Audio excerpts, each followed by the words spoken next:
वो हमारी हमारी रगों का खून पी रहा है, हम उसका कुछ नहीं खा रहे हैं। इसलिए ये बात बिल्कुल गलत है कि हम परजीवी हैं, परजीवी वो है। हमारे कारपोरेट जो घराने हैं उनके सहारे यह चल रहे हैं, जो कि देश के लिए और किसान के लिए बहुत ही एक घाटे का सौदा है। उनके समय में वो धरने थे, आज ये धरना जीवी हो गए अगर हम लोग किसान इसमें आके बैठ गए हैं कि अपनी हस्ती मिटाने वाले हम ही होंगे, अपनी हस्ती मिटाने वाले हम ही होंगे, तुम्हें पलकों पर बिठाने वाले हम ही होंगे। दौलत तो हर कोई लुटाने को बेताब है आप पर, मगर जान लुटाने वाले भी हम ही होंगे। पूरे हिंदुस्तान के किसान की आवाज़ है। और दूसरी, और कभी आतंकवादियाँ बता रहे हैं, कभी खालिस्तानी बता रहे हैं, कभी माओवादी बता रहे हैं, तरह तरह के हथकंडे अपना रहे हैं।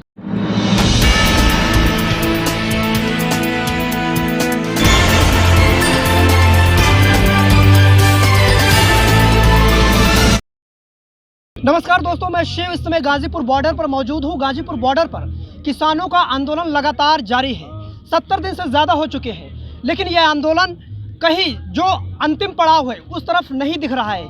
यहाँ तक कि संसद में पीएम मोदी का ताज़ा बयान आया है। उन्होंने आंदोलनकारियों को लेकर दो नए शब्द दिए हैं, आंदोलनजीवी और परजीवी। और उनका ये भी कहना है कि ये जो किसान हैं, जो बुजुर्ग किसान हैं, जो सीमा पर डटे, जो बॉर्डर पर डटे हुए हैं, किसान आंदोलन में डटे हुए हैं, वो अपने घरों की ओर लौटें और फिर जो बातचीत का दौर है वो जारी रहेगा और फिर बात मानी जाएगी। तो इसको लेकर किसान क्या सोचते हैं, हमारे बीच किसान मौजूद हैं। हम सभी किसानों से बात करेंगे और जानेंगे कि अब वो इस आंदोलन को कैसे देख रहे हैं। देखिए, जहाँ तक परजीवी की बात की, परजीवी किसी दूसरे को ऊपर जीवित रहने वाला किसान 60% ये मानते हैं देश में है, और लेकिन 90% इस देश की जनता को रोजगार देता है, 100% देश के लोगों को वो रोटी देता है। वो किसी के ऊपर जीवित नहीं है, बल्कि हमारे देश का प्रधानमंत्री हमारे ऊपर जीवित है। उसका 1 मिनट का खर्चा 2 लाख रुपए है, 1 घंटे का खर्चा 1,20 करोड़ है, 1 दिन का खर्चा उसका 30 करोड़ रुपए है। वो हमारी रगों का खून पी रहा है, हम उसका कुछ नहीं खा रहे हैं। इसलिए ये बात बिल्कुल गलत है कि हम परजीवी हैं, परजीवी वो है। एक शब्द आंदोलन जीवी का भी जिक्र किया। आंदोलन जीवी होना कोई बुरी बात नहीं है। हम लोग शांतिपूर्ण आंदोलन कर रहे हैं, इसका मतलब हम कोई गलत काम नहीं कर रहे हैं। आंदोलन तो अंग्रेजों के ज़माने से, तमाम पुराने ज़माने से होते चले आए हैं, उसका अधिकार हमें भी है। हम आंदोलन करेंगे और ठीक जायज़ मांगों को लेकर करेंगे।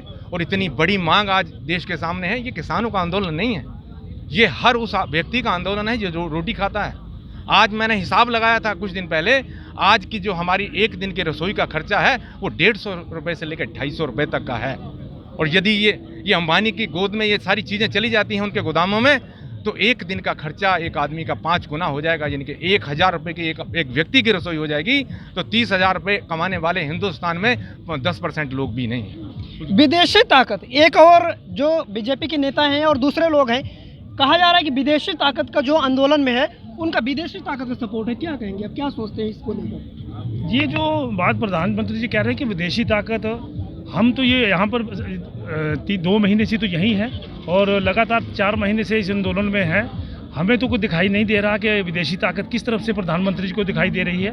हाँ, हमें एक जरूर दिखाई दे रहा है कि किसान का एक हक जो है वो एक विदेशियों को समझें या यहाँ के जो बड़े एक घराने हैं उनको देने के लिए प्रधानमंत्री जी ने ये कानून लाए हैं। और ये प्रधानमंत्री जी हमारे आंदोलन को एक विदेशी एक ताकत बता रहे हैं, जबकि खुद एक विदेशों की ताकत या एक हमारे कारपोरेट जो घराने हैं उनके सहारे यह चल रहे हैं, जो कि देश के लिए और किसान के लिए बहुत ही एक घाटे का सौदा है और इस देश को बहुत पीछे ले जाएगा। एक बड़ा सवाल ये सरकार की तरफ से बार बार ये भी कहा जा रहा है कि बॉर्डर पर जो किसान हैं, चाहे वो टिकरी बॉर्डर पर हो, सिंघू बॉर्डर पर हो या गाजीपुर बॉर्डर पर हो, साफ साफ उनका सरकार का कहना है। कृषि मंत्री ने एक सवाल भी उठाया है, सवाल ये कि जो किसान हैं उन्हें समझ में ही नहीं आ रहा। वो काला कानून तो कहते हैं, लेकिन उन्हें पता ही नहीं कि काला कानून क्या है।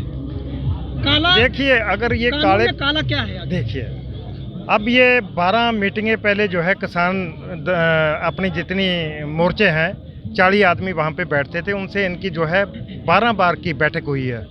11 बार की बैठक में इनसे यही पूछते रहे भी काला कानून इसमें है क्या। तो आखिर में उनको 12वीं मीटिंग से पहले ये कहना पड़ा था भी 18 इसके पॉइंट जो हैं वो इसके काबिल नहीं है रखने के। अगर इसमें काले नहीं थे तो 18 सरकार क्यों मानी थी? अब यह है, मीडिया उनका है, सरकार उनकी है, जो दिखाना चाहे, घर घर में टीवी लगा, हर जगह देख कह सकते हैं। आज वो कह रहे हैं जी ये हमारे साथ आज तक यही नहीं बता पाए इसमें काला क्या है। तो अब एक टकैत साहब ने बहुत अच्छा कहा था भी हमें यही बता दो, अगर काला नहीं है तो सफ़ेद इसमें कौन सा? हमें तो सफ़ेद भी नहीं दिखाई दे रहा कोई, सब काला ही काला है। आज जिसको ये प्रदर्शन और आपका ये धरना कह रहे हैं, धरने वाली बात करते हैं, तो मैं एक चीज़ ये पूछना चाहता हूँ, 14 से पहले जो ये सरकार है, जो आज सरकार में है, ये एक सिलेंडर में अगर 50 रुपये बढ़ते थे तो धरने पे बैठ जाते थे सिलेंडर लेके और चूड़ियाँ बांटते थे इस सरकार को। उसके बाद अडवाणी जी जो है ये रथ यात्रा लेके निकले थे। 90 साल इन्होंने जो है आरएसएस ने प्रयास किया और 90 साल बाद सरकार जो है अडवाणी जी ने बना के दी। और सबसे बड़े प्रदर्शनकारी और सबसे बड़े आंदोलनकारी अगर मैं मानता हूँ तो जो अडवाणी जी ने किया है, अगर वो धरना नहीं था या उनका प्रदर्शन नहीं था तो ये बीजेपी की जो जड़ है किसने लगाई? इन्हीं धरनों ने लगाई थी। उनके समय में वो धरने थे, आज ये धरना जीवी हो गए। अगर हम लोग किसान इसमें आके बैठ गए हैं, हम किसान अपनी लड़ाई नहीं लड़ रहे हैं। किसान आज भी जो है 99.5% लोगों की लड़ाई आज भी किसान दूसरों की लड़ रहा है, अपनी तो हम 10% लड़ रहे हैं। अगर यही जो मामले इन्होंने नए बनाए हैं, काले कानून वापस ना लिए, तो 99% लोगों के घरों की रसोई जो है 5 गुना महंगी हो जाएगी।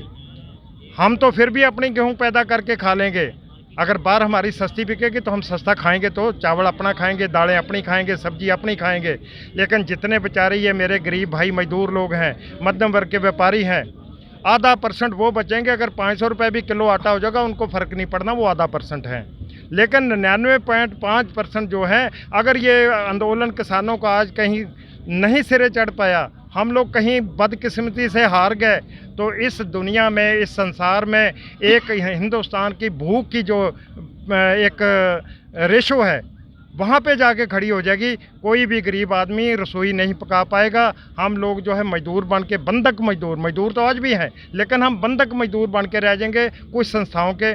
ये मोदी जी आज हमें करवाना चाह रहे हैं। अगर इससे बचना है तो मैं एक आह्वान करता हूं सभी को, चाहे वो मजदूर भाई हों, मध्य वर्ग के व्यापारी हों, या छोटे जो है हमारे मझोले सरकारी नौकर हों, या किस बाहर काम करने वाले हों, 99% लोग अगर कल को आके हमारे साथ खड़े हो जाए तो हम एक 7 दिन में ये लड़ाई जीत सकते हैं। आपके टीवी के माध्यम से, आपके चैनल के माध्यम से अगर किसी घर में देखा जाता है तो इस चीज़ को ये सोच लें कि ये लड़ाई किसान हमारी लड़ रहा है, मजदूर हमारी लड़ाई लड़ रहा है। अगर सब मिलके आ जाएंगे तो मैं आपसे एक आह्वान करता हूं सभी को, इसमें आके हमारा साथ दीजिए। ये आपकी लड़ाई हम लड़ रहे हैं तो हमारा साथ दीजिए। हम मोदी जी को ये दिखा दें कि मोदी जी आप अकेले हिंदुस्तान को नहीं चला रहे हैं, हिंदुस्तान पूरा मिल के चलाएगा। अगर ये किसानी मोर्चा कामयाब हो गया तो 3 चीज़ें होंगी। आपका ये उत्तर प्रदेश, आपका पंजाब और हरियाणा, यहाँ पे 70 साल की जो राजनीतिक पार्टियां हैं उखड़ के घर में बैठ जाएंगी। ये किसान का राज यहाँ पे 3 राज्यों में आ जाएगा। तब जो किसान की बात है, हम अपनी सरकार होगी, हम अपना कानून बनाएंगे और अपना जो है हम लेके चलेंगे। आज सभी अगर किसान की हेल्प करना चाहते हैं, किसान के साथ खड़े होना चाहते हैं, तो सभी को यहाँ जो है आंदोलनों में आके खड़ा होना पड़ेगा, तब हम इसको जीत पाएंगे। मैं आपके चैनल का बहुत बहुत धन्यवाद करता हूँ कि आप लोगों ने हम लोगों को लोगों तक पहुँचने का एक समय दिया है। आप लोगों का बहुत बहुत धन्यवाद। तो किसानों में जो है वो, किसानों में जो डर है, एक आशंका है, 3 नए कानून को लेकर जो आशंका है, आशंका बरकरार है। अब इस आशंका को कौन दूर करेगा? यकीनन पूरी जिम्मेदारी किस सरकार की है कि जो आशंका है वो दूर करेगा। कहाँ से आए आप? बता दो जी, ये बताइए। हम आए, कहाँ से आए? हम जिला मुजफ्फरनगर गांव जीवना से आए हैं। सभी किसान भाइयों के लिए जो खाद्य सामग्री अपने भाइयों के लिए लेके आए, जो भी गांव की तरफ से हम पे बन पाई, एक जो भी अपनी तरफ से। और इस मोर्चे में, आंदोलन में अपने गांव की तरफ से और भी सैकड़ों लोग आए हुए हैं। यकीनन ये कि ऐतिहासिक आंदोलन है। ऐतिहासिक इसीलिए है कि यहाँ जो भी आ रहा है वो कुछ ना कुछ अपनी तरीके से सपोर्ट भी कर रहा है, हालांकि आरोप जो भी लगते रहे हों या लगाए जाते रहे हों। कहाँ से आए हो? हम गांव जीवना से आए हैं, जिला मुजफ्फरनगर। और हमारे एक बात मैं जो सरकार को कह देनी चाहता हूं कभी सरकार ये सोच रही हो कि भाई हमारे राकेश टिकैत जी वो अकेले हैं, उनके साथ में कोई है नहीं, तो ये सरकार बिल्कुल जो भूल अपने दिमाग से निकाल दे। आज हिंदुस्तान का सभी किसान हमारे चौधरी साहब चौधरी राकेश टिकैत जी के साथ खड़ा हुआ है। और एक पूरे किसानों की तरफ से संदेश मैं चौधरी राकेश टिकैत जी को भी देना चाहता हूँ। आज ये पूरे हिंदुस्तान की आवाज़ है, ना कि मेरी आवाज़ नहीं है, पूरे हिंदुस्तान के किसानों की आवाज़ है राकेश टिकैत जी के प्रति कि अपनी हस्ती मिटाने वाले हम ही होंगे, अपनी हस्ती मिटाने वाले हम ही होंगे, तुम्हें पलकों पर बिठाने वाले हम ही होंगे। दौलत तो हर कोई लुटाने को बेताब है आप पर, मगर जान लुटाने वाले भी हम ही होंगे। पूरे हिंदुस्तान के किसान की आवाज़ है। तो ये संदेश साफ साफ संदेश दे रहे हैं सरकार को। कहाँ से आए हैं? यूपी सुल्तानपुर से हूँ। क्या जरूरत आन पड़ी कि आप यहाँ आ गए? किसान आंदोलन कानून रद्द कराना है। कानून रद्द कराना, क्यों रद्द कराना? सही नहीं है ना, किसानों के हक में नहीं है। एक लंबा दौर बीत चुका है, लगभग अब 3 महीने होने जा रहे हैं। अब सबसे बड़ा सवाल ये कि क्या किसान निराश हुए हैं, हताश हुए हैं? आपको लगता है कि किसान हताश हुए या निराश हुए? क्योंकि एक लंबा दौर, हताशा तो होती ही है। देखिए, किसान कभी ना निराश होता है ना हताश होता है। वो तो आज फसल बोता है, गन्ने की फसल बोता है अक्टूबर के महीने में, तो 1.5 साल बाद फसल फैक्ट्री में पहुंचती है और उसके 1 साल बाद पेमेंट मिलता है। तो किसान हताश होने वाला नहीं है। और किसान जो है, ये जो मौसम है ना, ये उसके लिए कोई बाधा नहीं होती, उसके लिए ये फूल बरसाते हैं। अभी आपने देखा कितनी ठंड में यहाँ हमारे साथी जमे रहे, और अभी गर्मी आने वाली है, गर्मी में ही हम जमे रहेंगे। उसके बाद बरसात आने वाली है, बरसात में भी हम पीछे हटने वाले नहीं हैं। हम लोग इस बिल की वापसी तक यहाँ डटे रहेंगे। और मैं ये आपको बताना चाहता हूँ कि आज इस आंदोलन को किसी नेता की भी ज़रूरत नहीं है। आज ये सारे किसान इस कानून के बारे में समझ गए हैं, और ये सारे के सारे किसान नेता हैं। अगर हम लोगों में से कोई इनकी अगुवाई करने में जरा भी लापरवाही करता है, तो उसको भी ये पीछे धकेल देंगे और अपनी खुद लड़ाई लड़ने में सक्षम है ये किसान। तो आगे कैसे आंदोलन चलेगा? जैसे चल रहा है वैसे चलेगा। जब तक सरकार नहीं मानती है, हमारे प्रधानमंत्री जी नहीं मानते, तब तक चलेगा। जब तक कानून वापसी, MSP पर गारंटी नहीं, तब तक ये कानून चलेगा। चाहे हमें जितना लंबा मर्जी चलाना हो, हमें कोई दिक्कत नहीं। हम तो कहते हैं कि हाँ, इसको प्रधानमंत्री जल्दी से जल्दी निपटाएं और सारे ये जो किसान हैं खुशी से अपने घर जाएं। लेकिन अगर ये नहीं निपटाते तो हम नहीं जाएंगे। नहीं, प्रधानमंत्री तो कह रहे हैं कि जो किसान हैं, जो बुजुर्ग हैं, जो किसान है वो जाएं, बातचीत तो चलती रहेगी। ऐसा कैसे? बुजुर्ग चले जाएंगे तो नौजवान यहाँ करेंगे। बुजुर्ग जो है उन्हीं के तो सहारे से हम लोग हैं।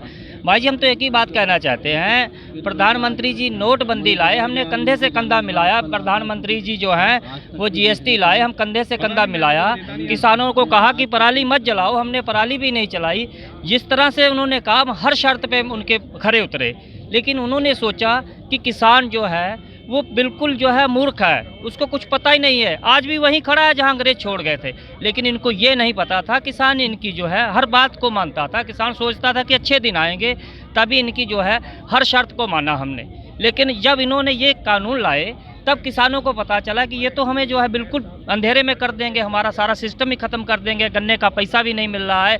बोल रहे थे 14 दिन में पेमेंट होगी, 2-2 साल हो गए, पेमेंट नहीं मिल रही है। और मंत्री का उल्टा जिन्होंने कानून हम पे जो है थोप दिए। किसान जब लेना ही नहीं चाह रहा, तो भाई क्यों दे रहे हो आप कानून? और दूसरी, और कभी आतंकवादियाँ बता रहे हैं, कभी खालिस्तानी बता रहे हैं, कभी माओवादी बता रहे हैं, तरह तरह के हथकंडे अपना रहे हैं। तो किसान तो डटा है, जब तक कानून वापसी नहीं तो घर वापसी नहीं है। अच्छा, संशोधन की बात सरकार बार बार कह रही है कि संशोधन कर देंगे कानून। संशोधन नहीं करेंगे, ये बेरुपये दो आके बैठ गए हैं पूरे हिंदुस्तान के अंदर। इन्होंने आए दिन कोई ना कोई योजना लाके लोगों को फंसाना और फुसलाने का काम कर रहे हैं। आज इन्हें 75 दिन हो गए। किसान हमारा यहाँ ठंड में बैठा है, और वो जो है कल उनका आप स्टेटमेंट देखें, वो सिर्फ बंगाल की बात करते हैं। और जो गरीब वो किसान यहाँ बॉर्डर पे बैठा है, उन्होंने एक बार बात नहीं की, और ये कहा कि टुकड़ा टुकड़ा गैंग और आदि बहुत सारे लोगों को इसमें शामिल कर दिया गया है। प्रधानमंत्री जी इस देश के प्रधानमंत्री हैं, सबके प्रधानमंत्री हैं, और 1 अरब 30 करोड़ जनता के प्रधानमंत्री को चाहिए कि वो आए और हमारे बीच हमारे नेताओं जी से मिल के और ये कहे कि हम ये जो बिल हमने लिया था हम इसको वापस ले रहे हैं, आप लोग घर जाए। तब हम मानेंगे कि प्रधानमंत्री जी हमारे किसानों के हित के सही वफादार हैं, जिन्होंने जनता ने वोट दिया, आज उसे जनता को सड़क पर बैठने पर मजबूर कर रहे हैं। तो 70 दिन से ज़्यादा हो चुके हैं और करीब 200 से ज़्यादा किसानों की मौत भी हो चुकी है, लेकिन किसान जो हैं उसी मांग को लेकर अड़े हुए हैं और सरकार भी कहीं ना कहीं उसी स्टैंड पर यानी संशोधन की बात पर अड़ी हुई है। अब ये बात कब बनेगी आने वाला वक्त ही बताएगा। मैं शिव, गाजीपुर बॉर्डर।